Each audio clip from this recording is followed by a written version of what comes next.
Y'all, it's time for some damn good tacos in college football. We're excited to announce our title sponsor, Torchys Tacos, for the Arkansas Football Report with Otis Kirk, and the new addition to the Hogville.net family, the Arkansas Pregame show starring former Hog running back Marshall Foreman, hosted by Jason Pattison. If you're looking for a place to unwind and call the Hogs, Torchys is the place. Torchys' location on MLK in Fayetteville is the proud host of the Arkansas Pregame show, and it will air 2 hours prior to kickoff of each Fayetteville home game. The Arkansas Football Report airs every Thursday at 7 p.m. in Rogers. Check out the full-service bar on the patio or in the restaurant while you cheer Arkansas on to victory. Torchys has you covered with the daily drink specials or the taco of the month with their queso that's made in-house fresh daily. Torchys has 2 convenient locations in Northwest Arkansas, which happen to be the only 2 locations here in the great state of Arkansas. They have you covered for some damn good tacos, and go Hogs.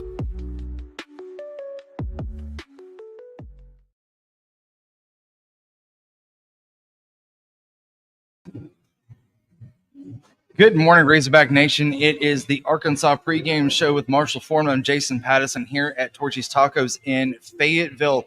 Man, I'm going to tell you what, there's a lot of traffic over here behind us already starting to file into Razorback Stadium. And I want to thank Torchys also for all of their great hospitality. So, it is Saturday, November 2nd, 2024, and welcome to the Arkansas Pregame show with Marshall Foreman. I'm Jason Pattison. And I also want to thank Jonathan and all of his staff for their great hospitality that they show us each time that we are here. You can also click on the like and subscribe button on the right-hand corner of the screen to the Cowbell YouTube channel, where you can see all of the past shows with Otis, Dudley, Kevin, and Marshall. Be sure to stop by either of the 2 locations here in Northwest Arkansas, in Rogers or Fayetteville, which happen to be the only 2 Torchys locations, Marshall, in the great state of Arkansas. So you can pair the taco of the month, which I've got loaded here, Marshall, and this is actually a really good one. That is the Gambler Quesadilla. Gambler quesadilla. Are you gambling on whether you're going to need the bathroom early, going to need a fan, or what? That's the way it was with some of my mom's tacos. I mean, oh my God, you didn't know how hot they were going to be. Oh my gosh. And so take a look at that really quick. I'm telling you guys, it's a really, really good one. Pair that with either their house-made queso that's made in-house daily, and pair that with the quesadilla or any of the tacos that are on the menu, and open your taste buds to a whole new world. Also, I want to congratulate Carbless Cocktails, which is our new sponsor now, and I'll be kind of going over that a little bit towards the end of the show. They are one of the seltzers that is featured here at Torchys Tacos, and they are now part of the Hogville family. Good deal. I've had a couple of those already, and what's really great about those, they have a lot of flavor, but not a lot of aftertaste, so you don't get that really sticky feeling in your mouth. It's a very clean seltzer, and it's really, really good. Okay, now, what is it called again? Carbless Cocktails. Carbless Cocktails. Out of Wisconsin, and I'm telling you, those guys are great. So if you're heading to Reynolds Razorback Stadium today for the game against Ole Miss, which is at 11 a.m. on ESPN, stop by here at Torchys Tacos, grab a couple of tacos before you head into the game. And also be sure to follow us on Twitter, Facebook, and also read all of our free content, which is on hogville.net. So after we kind of got all through that, and let's get this out of here. Well, you know what I did learn today? What'd you learn? They have breakfast. Oh, yeah. They got breakfast tacos. Yeah, they got a pretty good breakfast menu. I was noticing that. Man, I'm going to tell you, the Wrangler is my favorite. I don't have the tomatillo sauce on the Wrangler, right? But it's got eggs, potatoes, brisket, and I'm going to tell you what, that thing is fire. I want some cheese. Hey, I'm excited to try. Dude, I'm telling you, they're legit. Take that with a little bit of their house-made queso without the Diablo sauce, and you dip it. Whew. Right now, you're making me hungry. Well, I want to thank everybody for joining us today, and we got a special guest here in the backstage here, and we'll bring him on in just a couple of minutes. Former Razorback offensive lineman Limbo Parks, current coach at Lee Summit West, just outside of Kansas City. I have to ask him, see how his kids are doing up there this year, and You got a former Lee Summit West player on Razorback squad, Monte Harrison. And as much as our quarterback likes throwing to our other big receiver, and he throws the ball high on most of his passes anyway, I'm surprised they haven't put that big body receiver in the game yet. Well, there's a couple of tight ends that did get dismissed at the first of the week. Marquise Gums and Ty Washington, and that might open the door for him a little bit as far as getting bumped up a little bit as far as playing time. I know those guys didn't get a lot of playing time, but you know as well as I that whenever you have a couple guys that fall off the roster, naturally guys just move up anyway. Yeah, I mean that's true, but I mean I'm wanting to see that big body athlete play ball. I mean, yeah, because at the beginning of the season when we first got him, I mean he was compared to Metcalf. Yeah, and we talking. That's a big dude. Yeah, I mean, put this cat in the game. Let's see what he can do. Just like Larry Johnson used to say, you got boys and you got dudes. Yeah, I hear you. that is a dude. Yes, he is a dude. All right, well, you know what? Let's bring him on. Let's bring him in here. Oh, man. Limbo Parks. Limbo, what is going on, my guy? Hold on just a second. I got to get this queued up here. Aha, there you go. What's going on, fellas? Coach Not Parks, much. how you doing? I'm doing okay. I'm hanging in there. Maybe you can fill us in a little bit on why we haven't seen him in the game yet, man. I mean, I've been wanting to see this kid play. Limbo. I mean, after watching some of his high school and some of his baseball stuff, I mean, he's a pure athlete. I mean, and he's a big body receiver. Why haven't we seen him yet? I really don't know. I mean, I have no idea. I mean, maybe they think he's just a normal freshman or something. He's a man. Yes, yeah, he is definitely that. I mean, like we always said, Marshall still can play, even at age 50 something, because he's always stayed in shape. Yeah. Well, compare this 20, he's got a body of an 18-year-old right now. Right. That is a full-grown man. Full grown. Yeah. And I'll tell you this, from my perspective, I remember Coach Tony Severino from Rockhurst up here in Kansas City. He's a private school. He said when you have aces, you play them. Yeah. So you saying you don't just hold them? You don't hold them. You don't keep them. You don't keep them in the trough. You play them. Right. I got you. You don't hold them and you don't fold them either. Yeah. So they don't do you no good staying in your hands. Right? So I guess that's like taking timeouts with you. Yes. I mean, you can't take them home with you. You might as well use them. Might as well use them. So I got you. I don't get it, but I mean, there's still time. So hopefully they will at least put him out there and see what he can do. I mean, that would have been one of our first things. Let's put him out there and see what he can do. Yeah. Yes, because I'm going to tell you right now, I've said it and I'm still standing by it. He's the best athlete I ever coached in high school, the best athlete I've ever seen. Okay. Wow. And it's a lot. And he's a winner. But I spoke to him this week, and he just said, he just continued to work hard, and and he controls the things that he can control. He can't control who they put in, and he's just going to go out and keep working hard and keep doing what he can control. And I said, that's it, buddy. Your time will come. Yep. It will come. Limbo, I want to talk a little bit about the offensive line. Now, of course, last year they were pretty offensive, and you and I have had conversations about that. The turnaround that you've seen with this offensive line this year, not only with protection with Talon over the last couple of weeks, but the maturation of the running game with Jaquindon, with Braylon Russell, R-Dub whenever he came back. How important is it, one, to have with the offensive line that's made the transition that they've had this year, and it's translated into, quite honestly, one of the best offensive years Arkansas's had. Well, it didn't take much for them to be better from last year. I mean, it didn't take much at all. I think the best thing they did was hiring Montrose. I think he's a heck of a coach. That's the first thing he did that was correct. And I know he's a heck of an offensive line coach. So, he can take the average lineman and turn them into a serviceable good lineman. So, I'm not saying we got world beaters out there that's, number one draft picks, but they work well as a unit right now, and they're doing really well. Yeah, they are definitely heads and shoulders better looking than what we saw last year.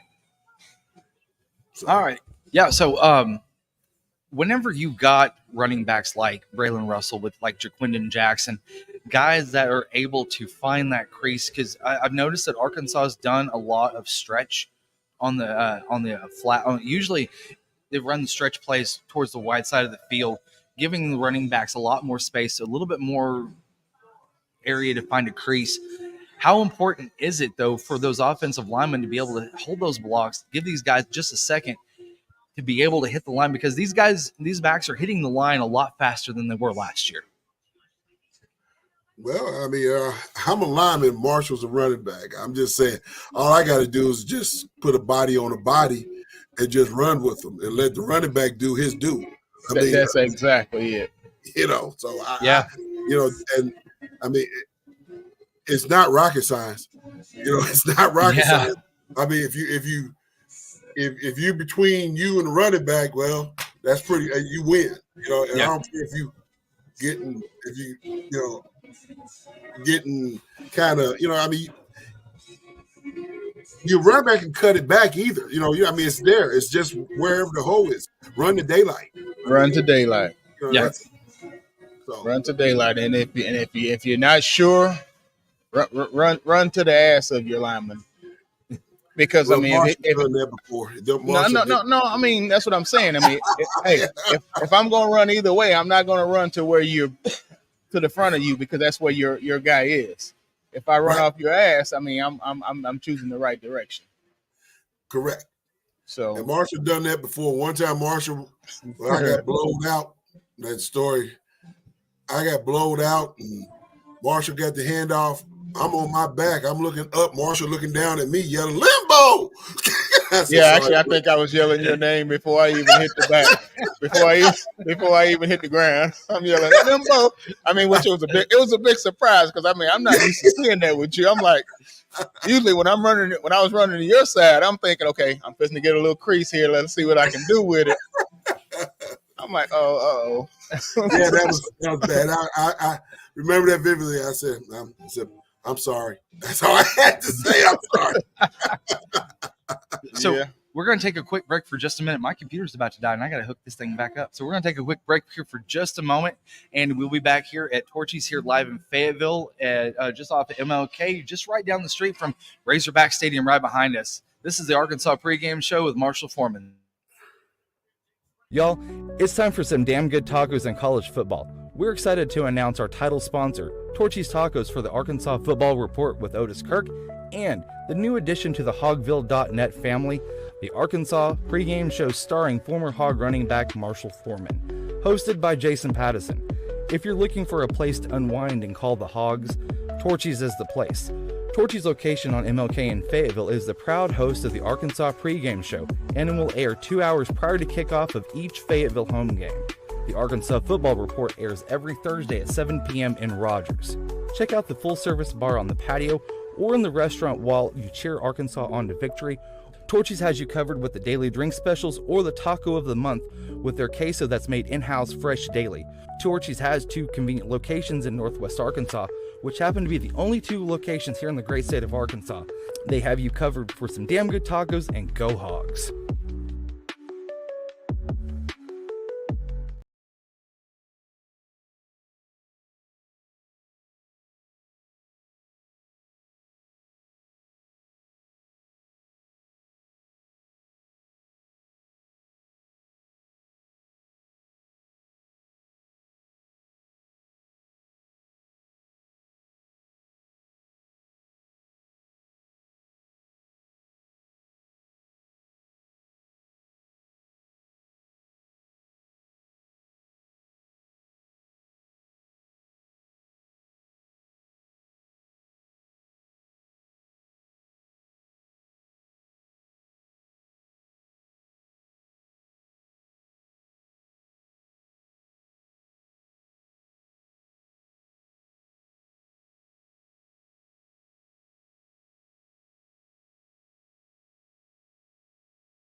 And everybody, welcome back to the Arkansas pregame show here at Torchys Tacos in Fayetteville. Special guest Limbo Parks joining us today. Razorbacks just rolled through here with the motorcade, so they are on their way to the stadium. 11 o'clock this morning on ESPN if you're not able to attend. So we're talking a little bit about stretch plays running off of Limbo's rear. And I do want to throw up a quick comment really quick. Also, former Razorback quarterback Greg Thomas, great seeing you guys this morning. Watching as my team is traveling on a 3-game day against Oklahoma State champions. Have a great show. Oh, is that where they're traveling from? That's where they're going to today. Oh, they're going to. Okay. I hear you, GT. Yeah, he called me just before the show started and he told me that they were on the bus with the entire team. So I'm sure that they are watching us. So shout out to Plano East, and hopefully they have another great season. Hey man, 40-0 last year. Yeah. Woo! Well, that's amazing. Congratulations to those kids last year, and also good luck to the kids this year too as well. I know that Coach Thomas, they really work those kids hard, but they also get them ready, and that the preparation is all in the pudding. I mean, it is. I mean, hell, they got something that they'll talk about for the rest of their lives that most people don't ever get. Oh yeah, undefeated season. Wow. In Texas, in basketball, Texas? Yeah, in Texas, and 6A basketball, yeah. Something's never been done. Yeah, wow. That's and even if it's done again, it'll never be the first. Exactly. They'll never be the first. First is always the sweetest. Oh yeah, of course. It always is. Always is. So Limbo, I want to talk to you and Marshall for this just a second. Taylon's mobility has been, I feel like, the difference maker on making this offense run as efficiently as it has. You saw the difference whenever he was hurt, and then playing healthy. There is not a better quarterback, I think, on the hill right now than Taylon, healthy Taylon. Whenever he's going against Ole Miss this week, a healthy Taylon Green, I think that they really need to watch out. Yeah, I mean, I think he's gotten better from the second game with Oklahoma State, where he made mistakes.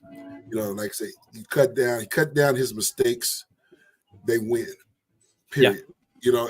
And he's cut down the mistakes the last few games. Well, not the game. I just went blank. Not the last game, the game before. You have to control. Sometimes I don't think he's reading as well. I think he's read better last week, reading his keys more. Because at first of the year, he was missing a lot of keys where I'm looking at him like he just missed that. Well, you know what I think that was, Limbo? I think that was that lack of conditioning. I think once he got tired, you could see it, and you could see his decisions change and they get slower. And I think finally it then got to the point in this last couple of weeks that you can see he's in better conditioning. So he's thinking faster, he's reacting faster, which it should have never been a problem. You don't come into camp not ready. I mean, wow, how does that happen? Well, I would say, I think you mean more football conditioning. Yes. It is, because I know the kid's in shape. Yeah. Football. It's just football. It's a different type of conditioning. Yeah. So I think that's the difference between going from the Mountain West to the SEC. I think that there's a different type of conditioning whenever you put those two into play, because I understand it's D1 football, but SEC's head and shoulders as far as speed goes against a big, the Pac-12, which is hardly there now, or the Mountain West, or hell, even the Big 12. Oh, it's a big adjustment. Yeah, it's a big adjustment for coaches also. I mean, coaches, you see coaches come from those smaller conferences into the SEC, and you see them struggle that second season because what they thought they've recruited and brought in was what they needed to win in the SEC. They find out, well, maybe I needed that in the Big 12, but it's a whole different breed here. I need a better breed of talent. Yeah, you got defensive ends run fast as green. You know, I mean, that's the thing. I mean, you got dudes out there that can move.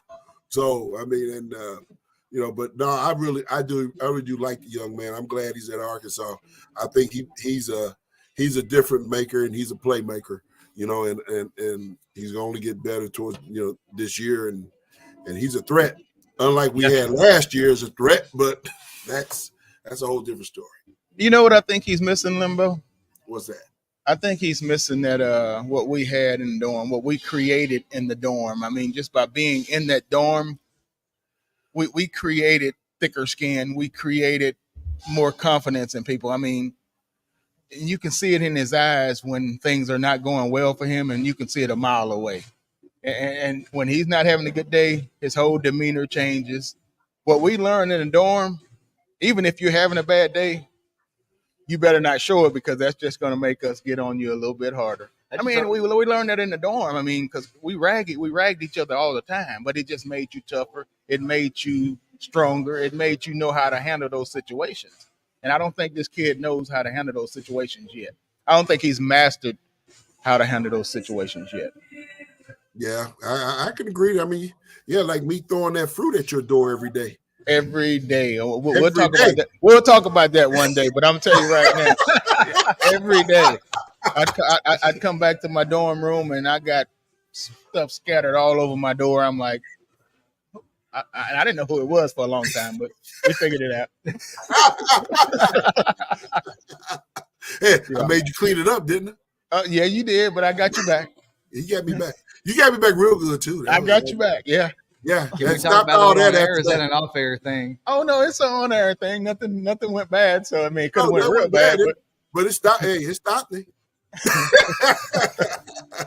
How did you get him to stop? Oh yeah, we had those big. Hold on. Wait a minute. Let's okay. Let's start from the thing. After we left the training room, the where we had training table, we get to take out fruit. So I get an apple, big old apple, and I'm walking back to my room. Marshall's door right there. I take it and I'm a Kansas City Royals pitcher. I'm firing that bad boy right at his door. It splatters everywhere, big old, orange, and I just keep walking. And I did that for probably what? Woo! How long? Hell. I guarantee that went on for almost a couple weeks. Yeah. So then he finally came out and caught me. And I'm like, I just kept going. So I did it again. Well, now go ahead, Marshall. Well, after I came up with a way to get Limbo back for this, to get him to stop doing that, those big steel doors that I talked about here that we had, I took a bottle of alcohol and I poured it all from the top of the door all the way down, and I knocked on Limbo's door because I knew he was there. I knocked on his door and I threw a match on it. So when he opened that door, it was just a ball of flame. Yeah, I slammed the door so fast, I didn't know what was going on. Oh my gosh, that's hilarious. And I hear him out there cackling, laughing. I said, "Well, that was the end of that." So. No, we had good times. Oh my gosh! Like I said, nobody got hurt. Nobody got hurt. See, that's the thing. A lot of these players live off campus now. They don't have those experiences like you were talking about. No, they don't have that camaraderie that we had. I mean, you develop a lot when you see someone every day, all day. You develop a lot. You either develop a love for them somehow, or you develop a hate. But most of the time, it was on the love side, man. We learned to fight for each other. I mean, you would do more for people that you're with every day. I mean, I don't know. I that's what I think anyway. Yeah, well, I'll tell you. I'll say this. We all had our struggles with different situations up there, and you may not like some of the stuff that maybe the coaches was doing or something like that, but you never quit on the play, your teammates. You stayed because you was going to let them down more than anybody else, and that's who you didn't want to let down was your teammates. Right. Yeah. And that's what I don't understand about this portal and all this stuff. You know how you jump around. I mean, I'm an Arkansas Razorback. When my students ask me a question, who's your favorite college team? That's simple. University of Arkansas. That's where Family. I went. You know, I mean, I have no other, loyalties. See, Coffeeville. and the difference between college then and college now, college then, you were raised at home, but you became a man in college. And now these days, or you became a grown-up in college. But now it's you get raised at home, and then you're taught, hey, if you don't like your situation, just leave. That's what it is. I mean, I can't argue with that. I mean, some of it, I'm thinking eventually it's going to be for the best. Right now, until they figure out how to make it, control it, yeah, I don't think it's at the best. That's right.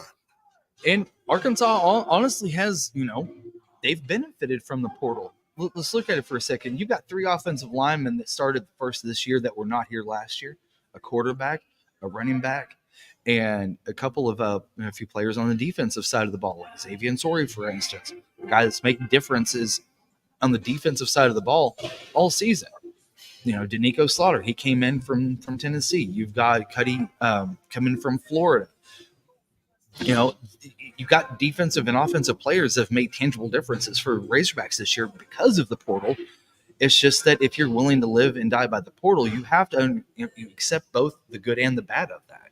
Yeah, I mean, you have to accept that. I mean, the good part that I see about it is, you know what? If I sign to go to University of Arkansas with a defense coordinator that I know that runs a system that's good for me, and he ends up going somewhere else and being a head coach somewhere else, okay, yes, I understand you getting in the portal and going back, either following him or going to another system that fits you. I mean, you don't want to stay in a system that don't fit you. I mean, that's part of it. That's the good part of it. That affects you get 4 or to 5 leave. years down the road. Oh, it affects the rest of your life. Yeah, so, it does. It does. Limbo, you got any? You have a different perspective on this because we're seeing it from the college side, but from the high school side, what do you tell players in the locker room or outside of the locker room in the classroom how to handle the portal whenever going from college to or from high school to college? Hey, like I said, this portal thing is just new to me. I mean, and here's the deal. It's really floating down to high school. Yeah. Kids are jumping schools, and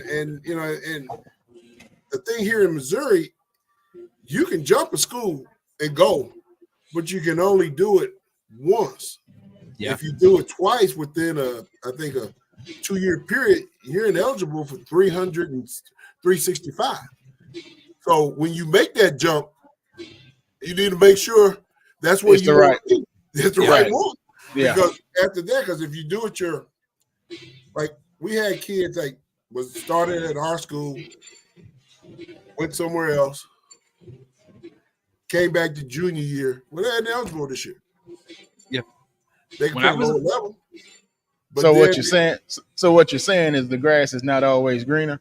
That's right. It's not always greener. And so now you're just going to have a senior year, and and I know, we all know, probably your junior year when you playing or sophomore year is when you're going to get recruited. Because by the time your senior year come along, if you plan on being a D1, they're done. They're done recruiting. I mean, everybody's done recruiting for the 2025 class. They're done. Right. So you have no tape. So you just hurt yourself. Yeah. Yeah.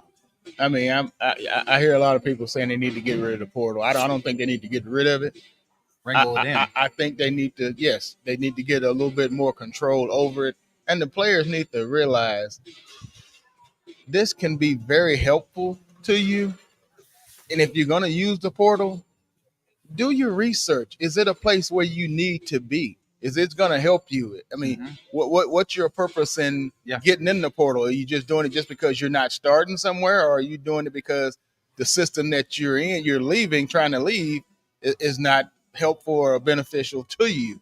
Don't just leave because the guy in front of you was better, because you may be going somewhere else where even if the guy not in front of you is not better and you're going to start, but it ain't a system that's going to help you.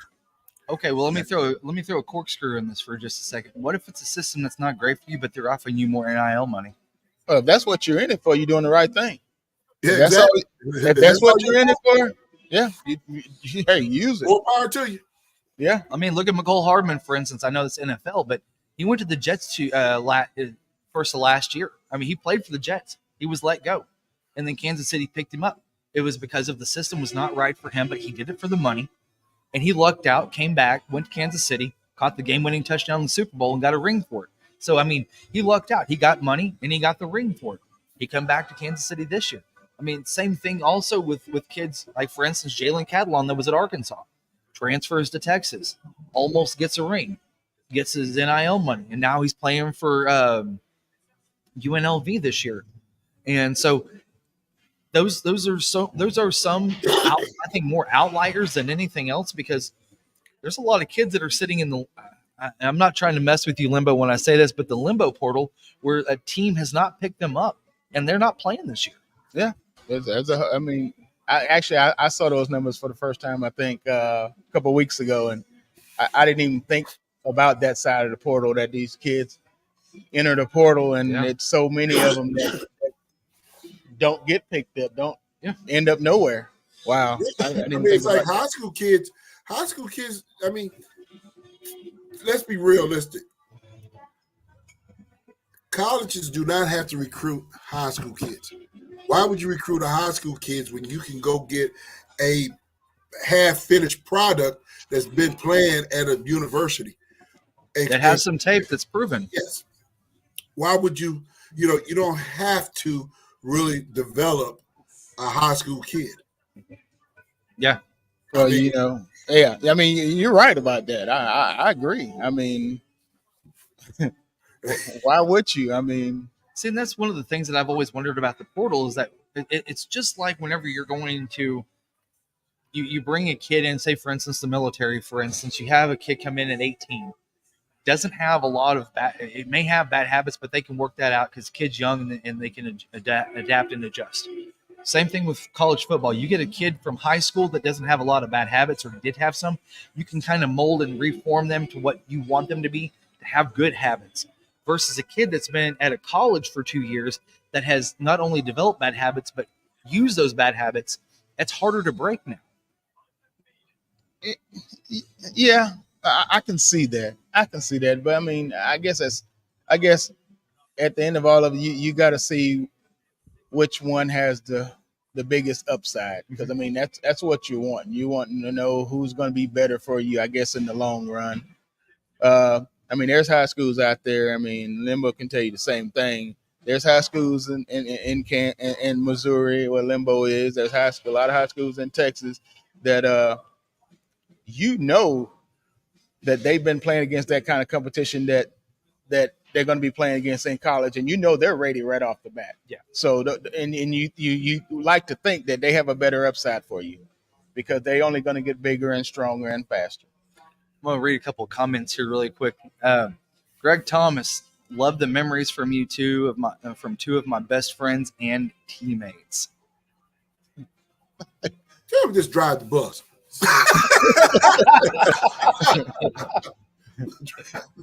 Now, you know as well as I do, Greg Thomas does not drive the bus. He tells the bus driver where to go.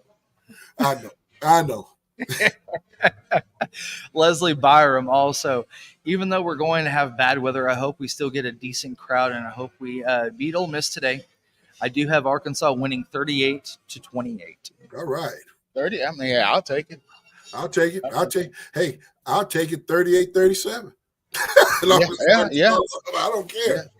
Yeah. Oh, and GT on those memories, yeah, man. We like talking about those, but I just thought of something, man. You used to take advantage of me when we were in college. Uh-oh. Every time I come in your room, we'd always be playing basketball. He used to beat the crap out of me. I think he was taking advantage of me. Well, now I must say this real quick, is not a lot of people know. I don't even think anybody knows this yet. Even Limbo doesn't even know this yet. In 2 weeks, when we're here for Arkansas, Texas, Greg Thomas is going to be our special guest. Bring him on, yes. Greg Thomas is going to be our special guest. Limbo, you going to be in town for the Texas game? Oh, y'all still got games on. No, our season, we're done from last year. Last night. Season's over. Okay. Gotcha. Okay. Yeah, we're done. And I also might well break it here right now with y'all. Last night was my last night coaching. Oh wow. Return. Huh? I'm done. Wow. I'm done from coaching. I still work, but I'm done coaching football. Gotcha. So you're the first one to hear. First one to hear. First one to hear. Man, we're breaking news left and right over here. Yep. Jason's already punching on his keyboard, putting it in there. Getting after it, man. Yep. Oh, here you go. Greg Thomas was the man before Quinn. Well, hell, everybody knows that. I mean, exactly. Tell us something we don't know. Exactly. I mean, you honestly, you could chop off the end of that. Just Greg Thomas was the man. Yeah, exactly. You know, wouldn't be no Quinn without Greg. Exactly. Yeah. Greg opened that. Actually, Martin Lamond opened the door. Greg walked through the door. There you go. I wouldn't say he walked through. I think he busted that bad boy down and went and did it. You know? With bell bottoms on. Yeah, with bell bottoms. Big old bell bottoms. Gotta get him out of those boots. No, he can keep the boots. And a grape in his mouth. Yep. He still had that grape in his mouth. I know. Why are you talking with a grape in your mouth? You know what? If his kids hear this on the bus, what if they get him a pair of bell bottoms to see if they can get him to wear it? Hell, he'd probably wear them. He'd probably wear them right now. He Did probably you hear that, Becky? Oh, and also Leslie Byram. What is George Foreman like in person? Is he like a genuine guy that you see on his commercials? He's a lot like Limbo Parks, and if you don't know Limbo Parks, you learn a little bit by knowing that he's gonna joke with you. He's gonna pull pranks on you. Yeah. That's George. In person, that's George. You cannot sit easy because if you get too comfortable, you're gonna be the butt of the joke. And when I tell you that Big George, that's exactly how he is. It's a fun atmosphere, man. He's gonna joke around with you the whole time. If you catch you sleeping, he's gonna play a trick on you. So that's my type of guy. Yeah, that is my type of guy. Yeah, it keeps it going. Is he first cousin, second cousin? No. George is actually my cousin. His dad and my granddad are brothers. Gotcha. Yeah. Okay. Man, we're going down memory lane today. I kind of like this. I kind of like this a lot, man. Hey, in 2 weeks though, we get Greg on too. Limbo, if you're in town, stop by. If you can, we'll have you on with Greg also and us. Is Greg gonna be in town? Or is he gonna he's gonna be on like you. Okay. I might be in town. Don't tell him what I'm doing. Cause I'm not. Hey, I don't have anything to do anymore. You make a move now. Yeah, I got plenty of time now. You know, and one reason also, I wanted to probably just retire is, in the twilight of my career, I like to go watch the Razorback play more. Don't have to worry about getting back from meetings. Don't have to worry about doing all this, to get prepared for a game, the week before. I don't have to worry about that anymore. Yeah. I come down and enjoy my Razorbacks, and it's kind of what I want to do. So all your coaching from this point is going to be from the bleachers? No, it ain't going to be from the bleachers. It's probably going to be from the couch. Well, I mean, that's what I do. I mean, because bleachers means you have to go. Exactly. Yeah. I don't want to go. Yeah, he's going to be in front of the line, the Monday morning quarterback from now on. Yeah, I'm one of the first people in that line. I'm coaching the whole time from the couch. That's it. Hey, you know what? Guess what? I'm undefeated from the couch. Yes. Oh yeah. I am undefeated. And no injuries. No injuries, no nothing. And guess what? You're hoisting a trophy every year too. That's it. I've won every game I've ever coached from the couch. Speaking of trophies, somebody else gonna get that this year in the NFL. Is Kansas City gonna win it again, Limbo? Well, you know, I mean, you got a permanent home here. You know, Arrowhead is only, I'm pointing right down here. Arrowhead is only 4 miles away from me, right down the road. I can hear the crowd, everything. So yeah, I mean, that's the Mecca down there, you know, Arrowhead. That's it. Yeah. NFL. That's the place to be. Shooting for 3 in a row, huh? Well, you know what? Here's the deal. Marshall, you've been knowing me for 40-something years. You know, I've always been a Kansas City Royals, Kansas City Chiefs fan. Oh yeah. Period. Well, it was some lean years with Chiefs, you know, in the 80s and, you know, and late 90s and stuff. I think I deserve this. I deserve this. I've been a Chiefs fan all my life. I've cried a lot of tears. I deserve this. I hear you. Too much of a good thing is not good, Limbo. I had been a bad thing for many years, okay? I hate to admit this, but I completely forgot to put our crawl on because I've been having such a good time. I forgot to put the crawl on the bottom of this screen. It's killing me off. All right, so let's get into this for just a few minutes. Let's talk some Razorback football against Ole Miss today, okay? One of the telling stats that I have found that I was talking with Marshall about, Limbo, before we went on. Both teams' defenses are awful against the pass, but they're really good. They're pretty darn good against the run. Ole Miss is better than Arkansas against the run. Both teams have given up over 1,700 yards in passing this year through 8 games.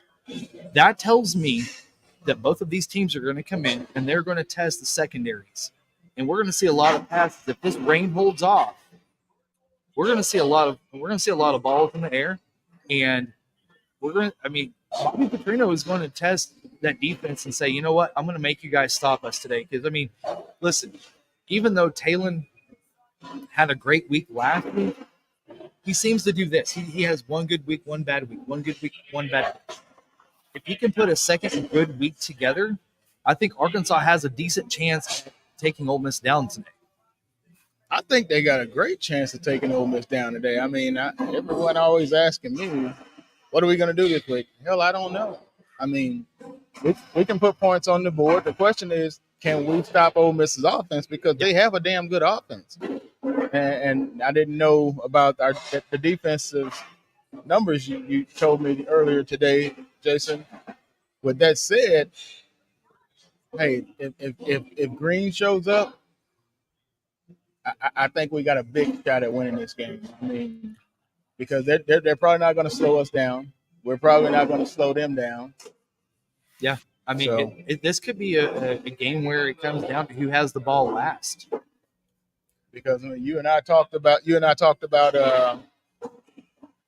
did the player for UAPB say about our DBs? They're slow. They're slow, and my answer to you was, give it a few weeks, we'll find out.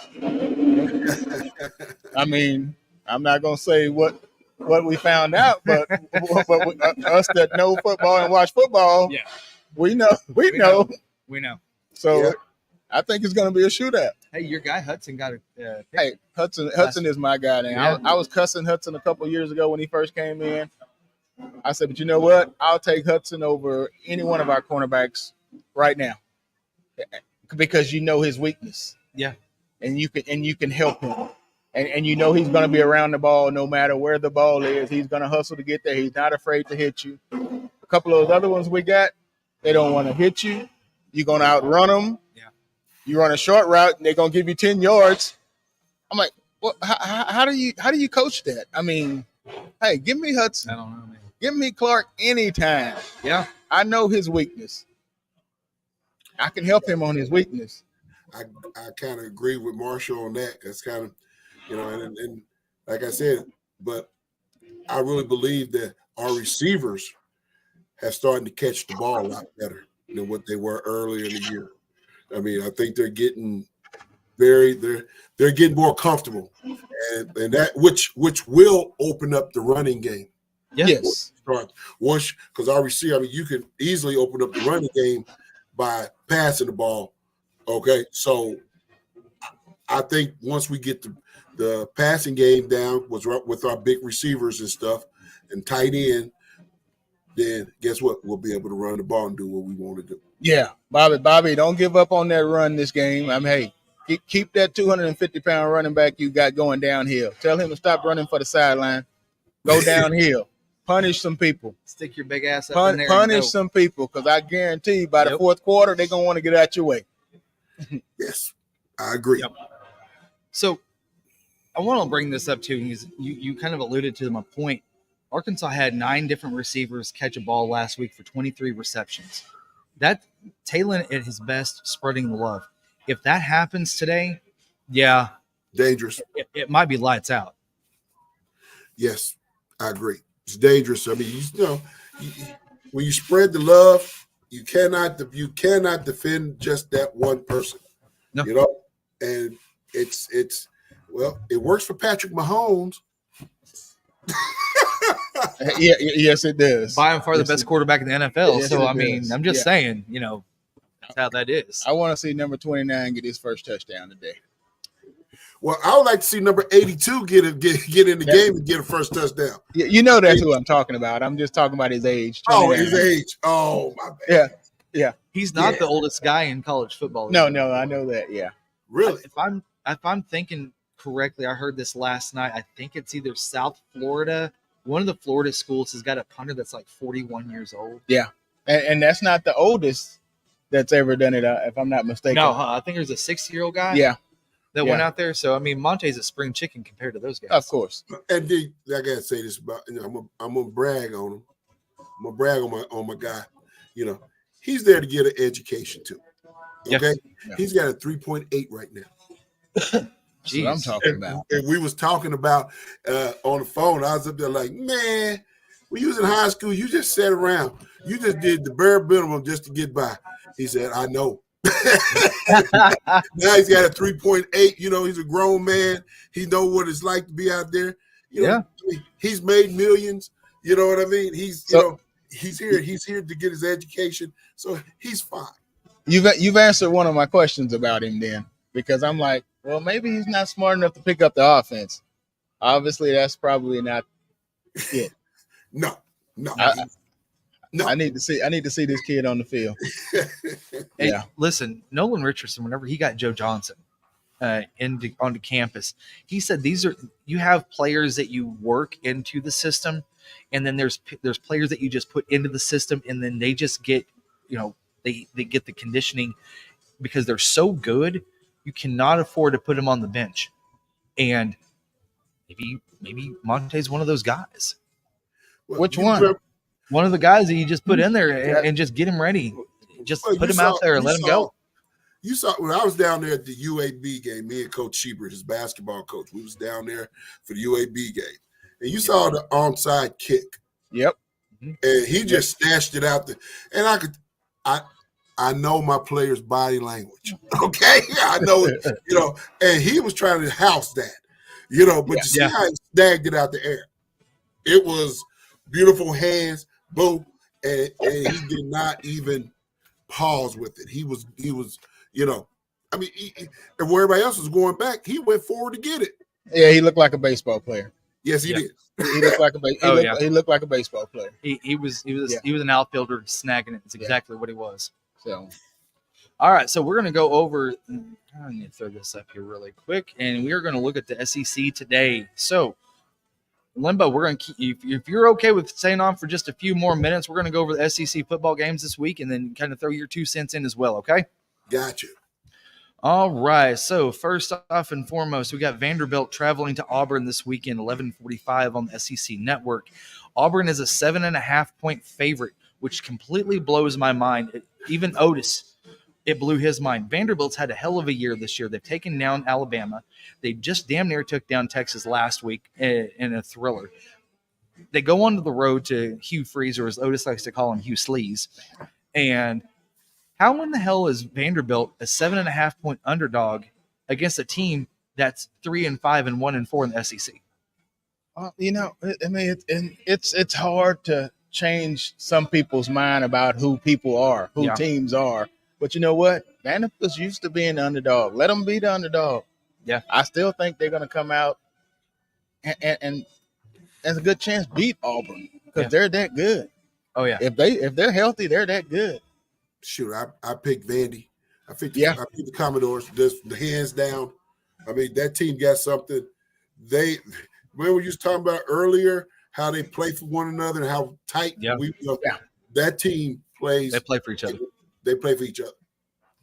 So if Vanderbilt wins today, they become bowl eligible. Isn't that great? First time, how long? I think 2013. Okay. All right. Well, not that long ago, but good. I mean, hell, we both need to become bowl eligible today. Exactly. Us and Vandy. Exactly. Yeah. All right. So this Oklahoma needs to get on track. They got a chance today against Maine, 1:30 ESPN Plus. They figure it's going to be such a route today. They didn't even put a score, a line on them. So I think that Jackson Arnold and Oklahoma, I think they get right today. It's hard for me. It's hard for me to say anything positive about Oklahoma. Oh, I know. But you know what? They should win this game. They should. That's all I'm gonna say on that one. Man, you and me could go out there and beat them. I mean, come on. If Oklahoma don't score 70 points today, and I'm saying it, 70 points, something's wrong. I'm just saying. We already know something's wrong. Well, they're finding out that you need more than 11, 12 starters to stay healthy in the SEC. Oh my gosh. You need about 30 on. They've known that they were going into the SEC for 2 years now. Yeah, that should have been their number one recruiting tool is you come here, you'll play in the SEC, I promise. Yeah. How in the hell do you not have a deep team? I understand that they've changed coaches. I'm telling you right now, they're figuring it out. Yeah, they are real fast. So, again, 1:30 this afternoon on ESPN Plus. This afternoon, the world's largest cocktail party, 2:30 on ABC. You've got Florida and Georgia. And Florida, we've talked about this, they're not the same team that they were at the first of the season. That whole entire clubhouse, the locker room believes in Billy Napier. It shows they're 4-3, they're 2-2 in SEC play. Georgia has had a little bit of problems after that Texas win as far as, let down a little bit and trying to get back on track. Because, I mean, listen, whenever you play a game like that, that takes a lot out of you emotionally and physically. And to get back up in 7 days, how hard is it if you guys had that game? I don't know how most people think, man. I just know how I think. I mean, we could have played 2 or 3 times a week and I would have been ready. Because I just wanted to play. It didn't matter. I just wanted to play. So I mean, I don't know. You remember, Marshall, we lost to Texas Tech up here in an upset. They came up here and upset us on the hill. We were, I think we were like what, 7, 8 in the nation. Yeah, we was hot. Yeah, our senior year, and then the next week, we had to bounce back, go down there and play Texas and beat Texas at Austin, which we did. Yeah, I mean, you change the mindset. You gotta play. You gotta play. You didn't do your best, so you only get so many of these opportunities. Yeah. Well, Florida's got that opportunity today against Georgia. It's not gonna happen. It's not gonna happen though. It's not gonna happen. I think it's been a wake up call this year for Georgia, meaning they came into the season thinking we're Georgia, we're gonna beat everybody. They've got a wake up call, and they're gonna play ball from this point on. I think Georgia's gonna play ball. Yes. Yep. So next, you got Mississippi State taking on Massachusetts. UMass played Missouri at the second week of the season. Lost to Missouri 45-3. Where are they playing today, Jason? It's going to be in Starkville. Mississippi State's, they got trounced by Arkansas last week. They're 1-7 overall. It's 3:15 this afternoon on the SEC Network. Mississippi State is favored by 18 points. And Michael Van Buren, I mean, the guy can put up numbers. Yeah, but they're still an SEC team. Yeah. And I they're think going to be 2-7 after the day. Yeah, I think so too. Yeah. And UMass is 2-6. I mean, we saw Van Buren last week. He put up numbers against Arkansas. He was great between the 20s. It's just that whenever they got inside the 20, they had a problem and they were stalling out last week. They got to get that fixed. Who's their OC? You know, I think Jeff Levy is. Okay, because there's a lot of OCs out there. Once they get inside the 20, they're not the same. They don't know what to do. And that's the reason why I brought that up a couple of weeks ago is, can you coach yourself out of sound coaching decisions that you have on paper that you start to take into consideration the flow of the game and then talk yourself out of great plays? I don't know. I mean, your disciplined coaches, yeah, they can. But if you're one that let your emotions run you, yeah, you're probably not going to. Yeah. All right. So now we've got this is a couple of games that are on upset alert. I think that the Ole Miss game is upset alert. Now this next one is you got Texas A&M, which is 7-1 and 5-0 in conference. They are top of the SEC, traveling to South Carolina. They're 4-3, 2-3 in SEC play. Here's the telling This is the telling part about this, folks. A&M is only a 3-point favorite. I mean, that just tells me that the pickers aren't sold on A&M yet. Yeah, I'm not sold on A&M. I'm not sold on A&M either. Yeah, I'm not either. I mean, if I had to pick this game, I'm putting it up there at 0-0. I mean, yeah, I'm gonna pick South Carolina. Yeah. Well, I mean, I'll be honest with you. I mean, you talk about they won, but it's not as if they just let's say they escaped many times. Yeah. Well, I mean, you look at it. They took LSU to the wire a few weeks ago at Williams-Brice in South Carolina. They went to Kentucky. They beat the dog tar out of them, and now you've got A&M coming into town. The defense is really riding a high. You've got Le'Veon Moss.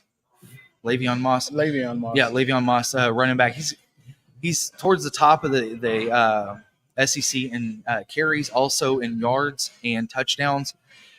It's the defensive front seven of A&M. Can they make Lenore Sellers one-dimensional and not let him beat them with defense? I don't know. I don't know. I mean, I think this is one of those games where A&M's going to have to – this will be one of those games where they are either going to show all of us that they are for real or show us who they really are. Yeah. What you got on this, Limbo? I got South Carolina. I'm taking them. I mean, I would take them in the points for sure. That's what I did on my my column for this week on Pick Show Nation. So here's the second upset alert. You got Kentucky, which I call them Jekyll and Hyde this year, because who goes and gets the dog crap kicked out of them by South Carolina at home and then goes to Ole Miss and holds that Ole Miss offense to 13 points? You know what? That's right. They did hold them to 13 points. I wonder if our defensive coordinator watched that tape. Oh, I imagine he sure hell did. Because I'm sure he. Oh, T Will probably had that on repeat. Yeah, I'd have been sleeping with that one.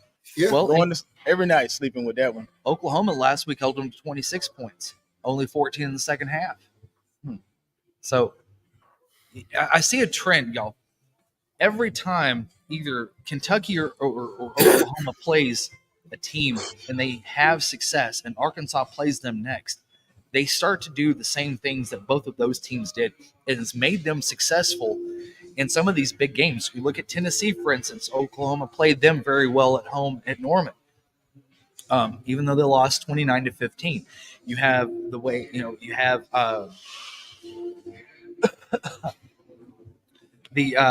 I forget the game off the top of my head.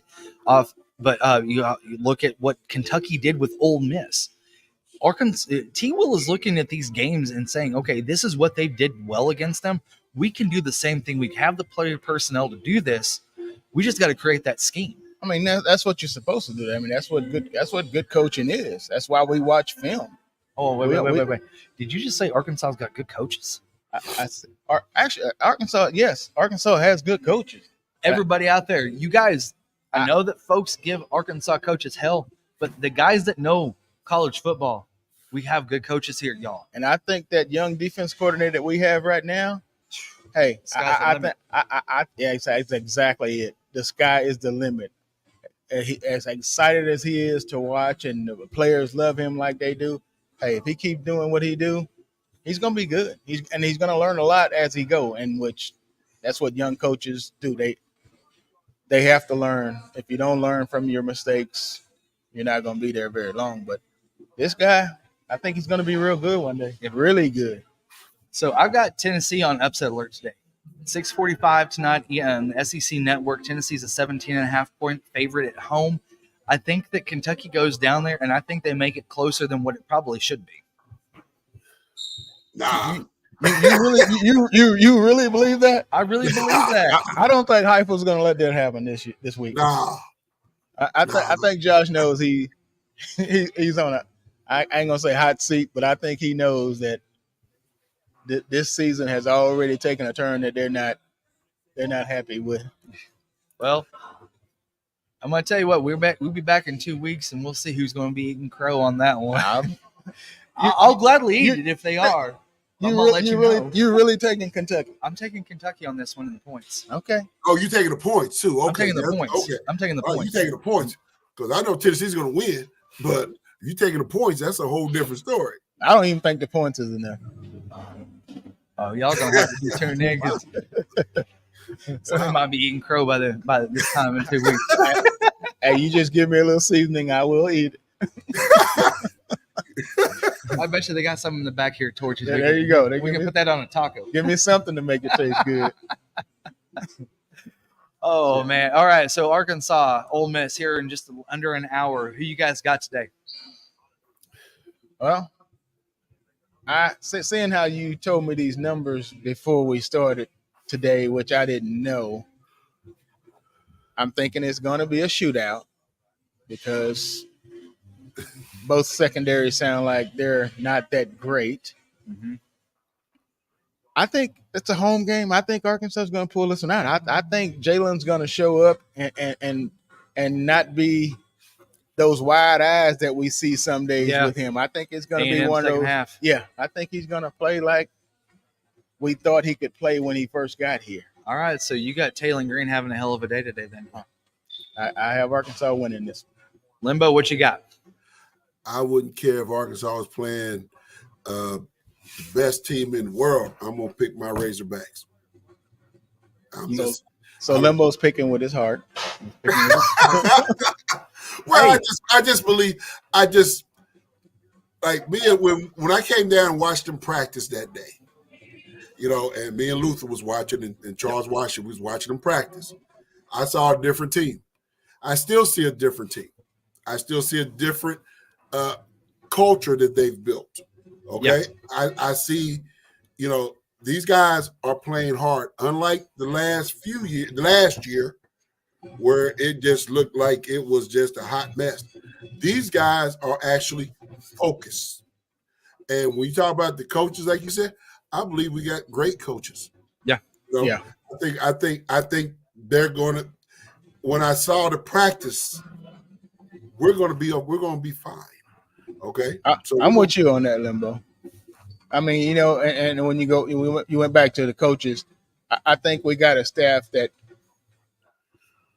the more success we have, I know it's going to happen that we will lose the defense coordinator eventually, but he's so young right now that I think no matter how good he does, we may have him for another 3 or 4 or 5 years, which is a good thing. Yes. And I don't think Bobby's going nowhere. No. He loves his spot where he can just coach, and he doesn't have to hobnob. And with them two coordinators and with Sam being who Sam is, I think we got a damn good staff. And that's why I want this season to be a good season so we can keep all of them intact right here. Yes. We have you got a great offensive line coach, and that's where it starts. Yeah. It just he added great run back coach, Smith. Yeah. What I mean? I mean, Colby's great back there. Yes. Yeah. So I mean, you keep these guys together here. You know. That yeah, definitely. Let's go ahead and get bowl eligible today. As the kids say, how about you just let this staff cook for a minute? Let Russ cook. Let the staff cook for a minute. Off subject. Limbo. Is Russ cooking again? Russ Wilson. I don't know. Is he cooking? You ain't been watching him? Last couple of weeks? Man, you know I've been busy in football. Well, Russ been cooking the last couple of weeks. And which I was wanting him to anyway, because I was wanting him to prove Peyton wrong, Sean Payton. Mm-hmm. Oh, Russ, well, yeah. Well, hey, Chiefs go up to Pittsburgh. We'll see then. I mean, I just want even if they. I mean, I want them to lose. I'm a closet Kansas City fan. So, but Kansas City can go ahead and win the game. I just want Russ to go ahead and cook. I want him to put up good numbers because I don't like what they did to him in Denver. That's exactly what I'm saying. I don't like what Sean did to him in Denver. I don't like that. So yeah, I want him to do well, and I want. Sorry, Steve Atwater. I want Denver to go.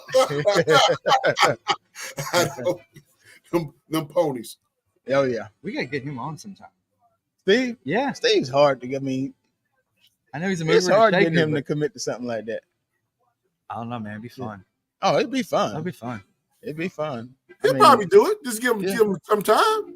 Yeah. I mean, you talking to the right guy, Limbo or Greg, they can probably make that work. Make it work. Nah, I ain't gonna put me on the spot like that. Oh no.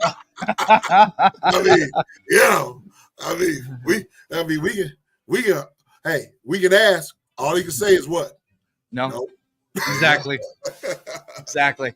All right, well, y'all, I want to get you guys out of here. We got Razorback football here in less than an hour, so you guys get your spots ready. Limbo, I think you've got a head start ahead of us already. Yeah. All right. Well, y'all take care, buddies. Congratulations on your retirement, Coach. Thank you. Well deserved. Great time there at Lee Summit. Now you can sit back and enjoy the fruits of life. Do I need to buy you a fishing pole? Well, I go out and fish with you. You know that. I said I did. Well, my fishing is just sitting out there. Greg's a fisherman. Yeah. All the time, when I used to go with him, I'm just sitting out there. I'll throw the line out there. I can care less about fishing. I figured you're gonna pick up fishing or something since you're retiring. I'm gonna do something, but I'm gonna take my 4 state championships with me and walk on down the road. That is. There you go. Well, for Marshall, myself, Jason, and Limbo, fresh on his retirement, I want to congratulate him again. Y'all take care. ESPN, less than an hour, Arkansas, Ole Miss. Tune in, and we will see you all in 2 weeks against Texas here live at Torchys in Fayetteville. It'll be the same time, 9 o'clock start. We'll have Greg Thomas, former Razorback quarterback, joining us in 2 weeks. Speaking in 2 weeks. Yeah. In 2 weeks. 2 weeks. Hey, all the people we got watching this, hey, come to Torchys. Torchys will be open at 9 o'clock that morning. Come see us up here. It's going to be so many Texas fans walking by here. We would like to harass them together. Oh, yeah, we got a great porch. Yeah. There's a great patio out here to sit there and yell at them as they walk by. We are open. The place is open. Come out here, and they, like I said earlier, they do have breakfast here. Yes. Which I didn't know. And breakfast tacos are the best, I'm telling y'all. Yeah. Well, y'all, for Marshall, myself, Jason, and for special guest Limbo Parks, I want to thank y'all for joining us today. Go Hogs. Y'all, it's time for some damn good tacos in college football. We're excited to announce our title sponsor, Torchys Tacos, for the Arkansas Football Report with Otis Kirk, and the new addition to the Hogville.net family, the Arkansas Pregame Show starring former Hog running back Marshall Foreman, hosted by Jason Pattison. If you're looking for a place to unwind and call the Hogs, Torchys is the place. Torchys' location on MLK in Fayetteville is the proud host of the Arkansas Pregame Show, and it will air 2 hours prior to kickoff of each Fayetteville home game. The Arkansas Football Report airs every Thursday at 7 p.m. in Rogers. Check out the full-service bar on the patio or in the restaurant while you cheer Arkansas on to victory. Torchys has you covered with the daily drink specials or the taco of the month with their queso that's made in-house fresh daily. Torchys has 2 convenient locations in Northwest Arkansas, which happen to be the only 2 locations here in the great state of Arkansas. They have you covered for some damn good tacos, and go Hogs.